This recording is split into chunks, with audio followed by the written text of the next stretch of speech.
Hello दोस्तों, कैसे हो आप सब। उम्मीद करता हूँ कि आप सब बहुत ही अच्छे होंगे। तो स्वागत करता हूँ मैं आपका अपने इस YouTube चैनल एस स्टोरी 11 में। दोस्तों, मैं हूँ NN शर्मा और आज मैं बात करूँगा एक ऐसे उपन्यास के बारे में जिसके लिए 2025 में यानी इस साल साहित्य के क्षेत्र में नोबेल पुरस्कार मिलने वाला है। जी हाँ दोस्तों, मैं बात करूँगा उस उपन्यास के बारे में जिसका नाम है हंगर, जिसे लिखा है नट हाम्सन ने, जिसे प्रकाशित कराया गया था सन 1980 में। तो चलिए दोस्तों, स्टार्ट करते हैं। आपको बताना कि आखिरकार इस उपन्यास यानी हंगर में ऐसा नट हाम्सन ने क्या दर्शाया है जिसके लिए इन्हें नोबेल पुरस्कार मिलने जा रहा है। दोस्तों, यह कहानी है एक ऐसे इंसान की जो भूखा है, शरीर से भी और आत्मा से भी। वह ओस्लो की गलियों में भटक रहा है। उसके पास ना तो कोई उम्मीद है और ना ही पैसे। सिर्फ एक कलम है उसके साथ, जिसका उपयोग वह अखबार पत्रों के लिए लेख लिखने में करता है। वह एक लेखक है और वह लेख इसलिए लिखता है ताकि वह अपने लेख को लिखकर, विचारों को लिखकर अखबार में उसे प्रकाशित कराकर कुछ पैसे कमा सके। लेकिन जब भी वह अपने लेख को लिखकर अखबार वालों के पास जाता है तो एक ही जवाब उसे मिलता है, और वह जवाब कुछ इस प्रकार से मिलता है कि रहने दो, अभी अखबार पत्र में तुम्हारे लेख को छापने की कोई जगह नहीं है। एक लेखक होने के नाते वह चाहता है कि उसकी आवाज़ पूरी दुनिया तक पहुंचे और अपनी आवाज़ को लिखकर पूरी दुनिया तक लेख के जरिए पहुंचाने का माध्यम वह सिर्फ अखबार पत्र को ही मानता है। क्योंकि इस उपन्यास में यह अज्ञात लेखक उस समय का है जिस समय आज की तरह सोशल मीडिया नहीं थी। सिर्फ रेडियो और अखबार ही ऐसे माध्यम थे जिनके द्वारा हम अपनी बात को दुनिया तक पहुंचा सके। इस उपन्यास में अज्ञात लेखक, जिसके लेख अखबारों में नहीं छपते, यह कहकर टाल दिए जाते कि अखबार में जगह नहीं है,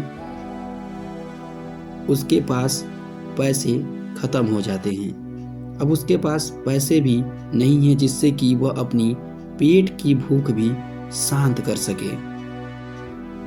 इस प्रकार उसकी भूख तो बढ़ती है, पर उसका अहंकार जो है उसे भीख मांगने की भी इजाज़त नहीं देता है।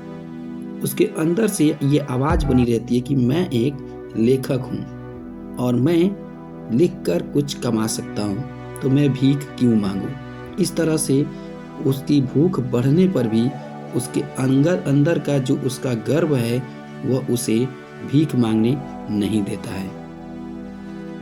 इस उपन्यास में इस अज्ञात लेखक की भूख का दर्द बताया गया है नट हाम्सन के द्वारा। नट हाम्सन बताते हैं कि अज्ञात लेखक जब एक रोटी की दुकान के सामने खड़ा रहता है तो रोटी की खुशबू जो उसके मस्तिष्क तक पहुंचती है नाकों के द्वारा,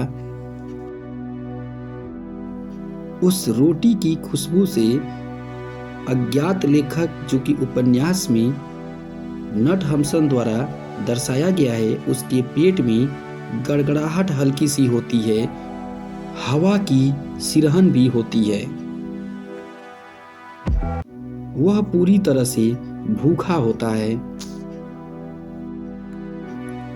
रोटी की खुशबू उसे भीतर से पूरी तरह से तोड़ देती है।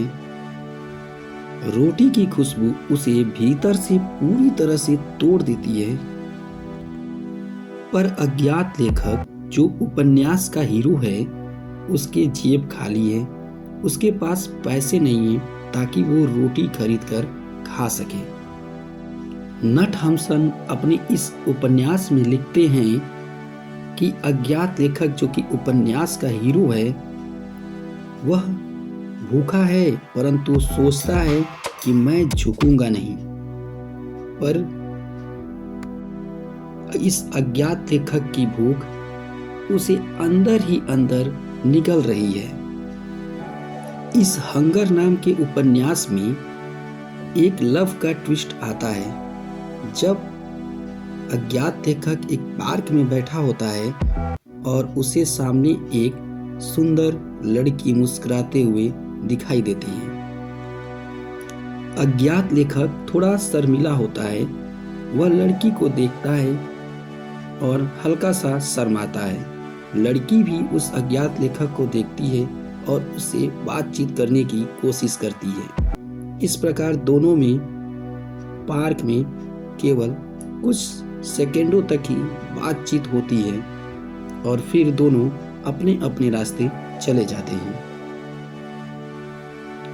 फिर क्या था, कुदरत ने फिर इन दोनों यानी कि इस उपन्यास के अज्ञात लेखक और उस लड़की को मिलाते हैं। फिर लड़की जो कि पार्क में इस उपन्यास के अज्ञात लेखक से मिली थी, एक दिन मिलती है और उसे अपना नाम यलाजली बताती है। नटहमसन अपने इस हंगर उपन्यास में बताते हैं कि जब अज्ञात लेखक लड़की को देखता है तो अज्ञात लेखक को लड़की की आंखों में दया और उसकी मुस्कान में उसे सुकून दिखाई देता है। यलाजली से मिलकर अज्ञात लेखक को कुछ समय तक ये लगता है जैसे कि उसने सब कुछ पा लिया हो, जैसे कि शायद जिंदगी इतनी भी बुरी नहीं है। पर कुछ पल बाद उसे लगा कि मैं अभी खुद भूखा हूं। फिर क्या था, अज्ञात लेखक की भूख और उसकी शर्म ने फिर से उसके पांव पीछे खींच लिए। इस उपन्यास के लेखक नटहमसन इस उपन्यास में लिखते हैं कि अब इस अज्ञात लेखक की भूख इतनी बढ़ गई थी कि भूख पेट से निकलकर लेखक के दिमाग तक चली गई थी। यानी कि भूख अब अज्ञात लेखक के पेट में ही नहीं बल्कि अब लेखक के दिमाग में भी जा चुकी थी। अज्ञात लेखक भ्रम देखने लगा, खुद से बातें करने लगा। कभी भगवान से झगड़ता, यानी भगवान को देखकर भगवान के बारे में गलत सोचता, तो कभी खुद से बातें करता। अब वो थोड़ा सा पागलपन में भी आने लगा। अब अज्ञात लेखक का रास्ता और दर्दनाक होने लगा। वह इतना परेशान हो गया कि उसने शहर छोड़ दिया। शायद एक नई शुरुआत के लिए या शायद हार मानकर भाग जाने के लिए, पता नहीं भूख पीछे रह जाती है या फिर वह खुद भूख बन चुका है। तो दोस्तों, शायद आप अब समझ गए होंगे जब मैंने अभी इस वीडियो में हंगर बुक की समरी की कि आखिरकार क्यों इस उपन्यास के लिए इस साल यानी 2025 में साहित्य के क्षेत्र में नटहमसन को हंगर के लिए नोबेल पुरस्कार दिया जा रहा है। दोस्तों, अगर आप हंगर का पूरा ऑडियो बुक सुनना चाहते हैं तो कुछ दिन बाद ही मैं या कुछ दिनों के अंदर ही मैं इसका ऑडियो बुक तैयार करने वाला हूं और अपने इस चैनल पे लाने वाला हूं, जो कि एक मज़ेदार उपन्यास है।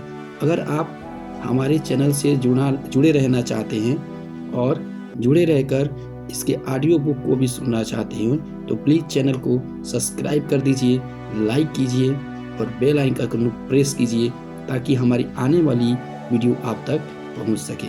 सो आज के लिए इतना ही। वीडियो को देखने के लिए बहुत बहुत धन्यवाद। जय हिंद, जय भारत।